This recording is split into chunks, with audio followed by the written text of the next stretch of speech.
So hello everyone and welcome back to my channel Being Pharmacist. If you're visiting first time, don't forget to like, comment. This video is going to be very important for all the aspiring PharmD students. With that, those are doing currently PharmD और those have completed. अब सबको मैं PharmD को लेकर कुछ चीज़ें बताने वाला हूँ, कुछ क्वेश्चंस जो आपके तरफ से आए हैं. Those are aspiring actually about this course of PharmD either और PharmD PV. तो आप सबका कुछ कमेंट्स थे मेरे पास एंड मैसेजेस भी आए थे कुछ कि why don't you make videos related to PharmD. आप PharmD रिलेटेड वीडियोस क्यों नहीं बनाते हो, क्या प्रॉब्लम है इस कोर्स के, क्योंकि this course is already very negligible in India. बहुत ज़्यादा इसके कम वीडियोस बनाया जाता है एक्चुअली एंड आप भी नहीं बनाते वीडियो. तो अब सबको मैं बता दूं कि I actually love this course. मुझे PharmD कोर्स बहुत पसंद है. पर्सनल ओपिनियन दे रहा हूँ मैं यहाँ पे अपना. इवन मैंने जब मैंने इस कोर्स के बारे में देखा मैंने तो आई थॉट कि अगर इस कोर्स को कर लेता तो अच्छा होता actually. But frankly speaking after 12th मुझे इस कोर्स के बारे में एक्चुअली पता नहीं था एंड मैंने वीडियो नहीं बनाया फॉर वन रीज़न ओनली कि I have not done PharmD.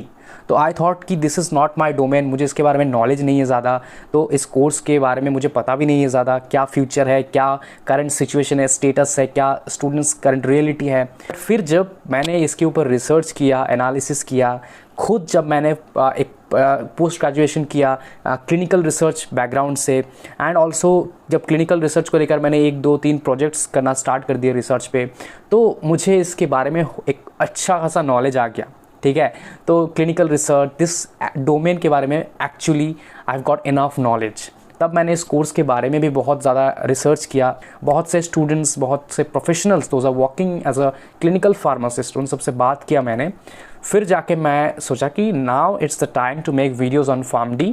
तो I will make a full video for दो students who are actually aspiring for PharmD course और PharmD PV also and I will also make a video on PharmD PV differentiation. ठीक है, but इस video में actually हम बात करेंगे mainly जो आपके कुछ क्वेश्चंस थे PharmD को लेकर. सबसे पहले बिगेस्ट क्वेश्चन एक्चुअली कि PharmD के बाद क्या हम लोग डॉक्टर प्रीफिक्स को यूज़ कर सकते हैं एंड इवन क्या आफ्टर PharmD PV भी हम लोग यूज़ कर सकते हैं डॉक्टर प्रीफिक्स को, क्योंकि मैक्सिमम स्टूडेंट्स इसी वजह से इस कोर्स को कर रहे हैं. फिलहाल क्लिनिकल सेक्टर में एक तो इंटरेस्टेड है, दूसरा we can use a doctor prefix before our name. तो आप सबको मैं बता दूं क्लियरली, नो मैटर आपने PharmD किया है या PharmD PV, you both can use doctor prefix before your name. But जैसे कि थोड़ा सा मैं यहाँ पे मेंशन कर दूँ, जो भी आप सब स्टूडेंट्स हो, यू नो द रियलिटी. सो आप सब कमेंट कर सकते हो मुझे कि आप ये जो बता रहे हो ये बहुत पुराना है एंड जो भी रूल्स रेगुलेशन लाए गए हैं वो अब तक सही तरीके से एक्चुअली इम्प्लांट नहीं हुआ है इंडिया में, राइट. तो ये मुझे पता है. अब देखो, I am not the president of PCI, न हम कोई ऑफिशियल है गवर्नमेंट, तो मेरा बस काम है जो भी एस्पायरिंग स्टूडेंट्स हैं उन सब के जो क्वेश्चंस हैं उनका डाउट सॉल्व करना. And this is my platform, so I will definitely try to share what I think about this course. इसके बारे में क्या होना चाहिए एक्चुअली, क्या नहीं हो रहा है, ये सभी मैं इस वीडियो में बताऊंगा ताकि कुछ हो जाए actually. I also love this course. You both can use doctor prefix before your name. जैसे कि आप यहाँ पे देख सकते हो, it's mention that universities have awarded doctor prefix. इसके आंसर में क्या लिखा है, PCI has already issued instruction to use the prefix doctor before the name of the candidate while awarding the doctor of pharmacy under the regulation PharmD 2008. ठीक है, कुछ और question से रिलेटेड आंसर इसी में दिया है.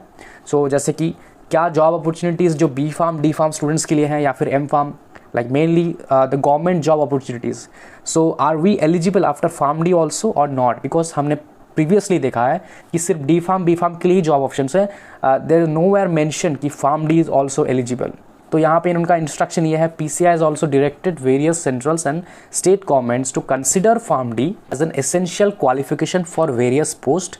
यहाँ पे मेंशन नहीं है फार्मासिस्ट और ward. So as we know we can apply for drug inspector और जो ड्रग इंस्पेक्टर लेवल के जो पोजिशंस है, ठीक है, ड्रग कंट्रोलर और assistant commissioner of drugs. For this post we PharmD students are actually eligible after completing. We can apply for this official post. But when we talk about the pharmacist, government hospital pharmacist, for some cases, some states, some centrals, PharmD students are now eligible 70% cases में. लेकिन 30-40% cases में अगर हम देखेंगे तो PharmD students are still not eligible. ठीक है। तो मेरे हिसाब से 100% जितने भी फार्मासिस्ट गवर्नमेंट के एग्जाम्स है, railways, ESIC, AIIMS pharmacist and all the other, actually in सभी में फार्मडी स्टूडेंट्स को भी इंक्लूड करना चाहिए। जहाँ पे D Pharm, B Pharm, M Pharm को किया जा रहा है उन सभी में, not only in drug inspector, all this में। कुछ रेयर केसेस जिसके साथ क्लिनिकल सेक्टर का या फिर इस पार्ट का कोई कनेक्शन नहीं है, उनको एक्सक्लूड किया जा सकता है, ठीक है। लेकिन PharmD students, they are actually doctor of pharmacy, they are clinical pharmacist, so they have enough knowledge of the dispensing, the clinical sector, clinical even diagnose also, ठीक है। they can treat patient, they can counsel patients, they can like regulate patients in a very well manner, so they can of course enough knowledgeable to apply for the pharmacist post। But about clinical pharmacist post, उसके बारे में हम लोग यहाँ पे आते हैं। तो जैसे कि यहाँ पे आप देख सकते हो लिखा है कि PCI is already taking action to amend the pharmacy practice regulation for inclusion the post of clinical pharmacist with qualification, duties and responsibilities। Mention करना चाहूँगा मैं यहाँ पे कि क्लिनिकल फार्मासिस्ट के जो पोस्ट है अवेलेबल हो रहा है अभी, लेकिन बहुत स्लोली, राइट। तो बहुत स्लो है, बहुत रेयर कुछ इंस्टीट्यूट्स है, कुछ हॉस्पिटल्स है सेंट्रल एंड स्टेट लेवल पे, those are actually hiring this clinical pharmacist post specifically, जहाँ पे बस फार्मडी स्टूडेंट्स एलिजिबल हैं। उसके साथ साथ M Pharm इन फार्माकोलॉजी, क्लिनिकल रिसर्च और क्लिनिकल फार्माकोलॉजी, दो स्टूडेंट्स आर एलिजिबल, ठीक है। तो ये ठीक है, बट इसके पोस्ट और ज़्यादा आना चाहिए। क्लिनिकल फार्मासिस्ट, हर एक हॉस्पिटल में एक क्लिनिकल फार्मासिस्ट होना चाहिए जो एक चीफ क्लिनिकल सेक्टर भी देखेंगे, ठीक है, with the duties and responsibilities of course, right. Tata Memorial Center, and note it carefully because this is very important point for all the students those are doing actually currently. Tata Memorial Center Advanced Center for Treatment, Research and Education in Cancer has included PharmD in 1 year fellowship in oncotherapeutics। तो आप इसके लिए apply कर सकते हो oncotherapeutics में 1 साल fellowship के लिए। University grand commission doctor of pharmacy के बारे में क्या बोल रहे हैं, this is specified the PharmD degree as masters level of education, masters level.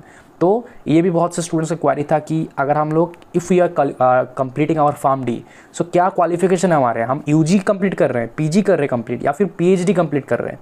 तो the level of qualification is masters level, तो आपका PG कंप्लीट हो रहा है actually, not UG not PhD, ठीक है। मतलब in comparison P Pharm plus M Pharm is equals to PharmD, okay. आप एक डॉक्टर ऑफ फार्मेसी हो, but it's not a PhD doctor, तो PhD लेवल का डिग्री नहीं है, मास्टर्स लेवल का degree. You don't have to go for PharmD PB और M Pharm any more अगर आप PharmD सिर्फ करते हो, बिकॉज 6 year कोर्स, तो 4 + 2 UG + PG, ओके। अनदर एक पॉइंट मेंशन है, PharmD has included in as an essential qualification for patient safety. तो पेशेंट सेफ्टी से रिलेटेड जितनी भी पोस्ट है, pharmacovigilance associate, clinical research associates, government की बात कर रहा हूँ मैं, प्राइवेट ऑर्गेनाइजेशंस जो इन सब में लेते हैं उनमें आप B Pharm करके भी जा सकते हो। PharmD ऑफ कोर्स एलिजिबल, अभी एलिजिबल हो रहा है धीरे धीरे प्राइवेट सेक्टर्स में भी, and including MNCs and local companies, ठीक है। लेकिन गवर्नमेंट में ये बताया जा रहा है कि जो IPCI, इंडियन फार्माकोपिया कमीशन, और CDSCO और जितने भी अदर जो भी ऑर्गेनाइजेशंस है, इवन PCI ऑल्सो, इन सब में जो रिक्रूटमेंट्स होंगे related to patient safety, means pharmacovigilance department, PVPI, उन सब में PharmD को as an essential qualification consider किया जाए, ठीक है। तो इनके जो आंसर्स हैं, इनसे बहुत सारे डाउट्स आपके क्लियर होंगे। बट जैसे कि मैंने कहा, the jobs are actually there but very low quantity wise, quality wise भी लो है, बहुत डाउनग्रेडेड। उस हिसाब से लाइक जो PharmD को रिस्पेक्ट मिलना चाहिए वो इंडिया में है नहीं। फीस बहुत ज़्यादा है एक तो कोर्स का, ना तो गवर्नमेंट अप्रूव्ड गवर्नमेंट कॉलेजेस हैं ज़्यादा, प्राइवेट कॉलेज जो है उनमें फ़ीस बहुत ज़्यादा है, एक्चुअली सीट भी कम है, and it's a 6 years course. तो अगर 2 लाख करके एक साल में लग जाए तो भी 6 × 2 12 लाख, तो ह्यूज अमाउंट ऑफ फीस हम सबको देना होता है। गवर्नमेंट कोई पर्टिकुलर एग्ज़ाम नहीं है इसमें एडमिशन के लिए, PharmD के लिए हो या फिर PharmD PB के लिए हो, अवेयरनेस बहुत कम है इन कोर्स को लेकर गवर्नमेंट के तरफ से। जॉब में भी बहुत ही कम मैंने देखा, स्लो ग्रोथ है बहुत। क्लिनिकल फार्मासिस्ट के जो पोस्ट है बहुत कम आ रहे हैं। This are the problems actually related to this course, and I will definitely highlight it in this video. And मैं आप सबको भी रिक्वेस्ट करूँगा इस वीडियो को शेयर करो ज़्यादा से ज़्यादा, एंड ताकि गवर्नमेंट कुछ एक्शन ले PharmD स्टूडेंट्स के लिए, बिकॉज 6 years से कोर्स करेंगे हम लोग एक अलग ही मेंटेलिटी से, that we are doing a very one of the brightest career, one of the brightest course of India or the world actually, because the whole world recognizes this PharmD course, not B Pharm, M Pharm, D Pharm. They don't recognize this other courses, but PharmD is recognizable in all over the world because सारे जगह पे PharmD होते हैं. PharmD is the basic qualification. जैसे कि हमारे यहाँ पे D Pharm करते हैं, उस हिसाब से बाहर पे PharmD करते हैं सब, लेकिन उनका ड्यूरेशन इतना ज़्यादा नहीं होता. ठीक है, तो इसको और ज़्यादा वैल्यू मिलना चाहिए मेरे हिसाब से. एंड अभी आपका जो भी कमेंट है इसमें आप कर सकते हो, नो इश्यूज़, मुझे कोई इश्यूज़ नहीं है. बट यहाँ पे आप सबको एक रिक्वेस्ट करना चाहूँगा, those who are currently in 4th year, 5th year, 6th year और इवन 3rd ईयर, और दोज हैव कंप्लीटेड PharmD, ठीक है, एंड डूइंग जॉब और व्हाटएवर, आप सब जो मेरे लिंक्स है फेसबुक, इंस्टाग्राम या फिर लिंक्डइन, वहाँ पे ज़रूर मुझे मैसेज करना if you are interested. I want to talk to you guys actually, क्योंकि मुझे इस कोर्स के ग्राउंड रियलिटी, किस कॉलेज में क्या हो रहा है, क्या face, what are the things you actually you are facing, you are from the southern part of India, northern, eastern, no matter. आप कमेंट, आप मुझे directly just DM me, directly message me in any of the social medias that I want to talk to you regarding the PharmD in our college or normally. मुझे आप सबसे बात करना है इस कोर्स के बारे में, मुझे जानना है रियलिटी, क्योंकि मैं इस कोर्स से थोड़ा दूर हूँ फ़िलहाल. नॉलेज हो गया है फिर भी, ठीक है, तो मुझे और ज़्यादा इसके रियलिटीज़ के बारे में, क्या कॉलेज या फिर during our course what the things actually we are facing as a students, इन सब के बारे में हमको जानना है. ठीक है, that is all about the video. Thank you so much. Please like, comment, share and subscribe the channel.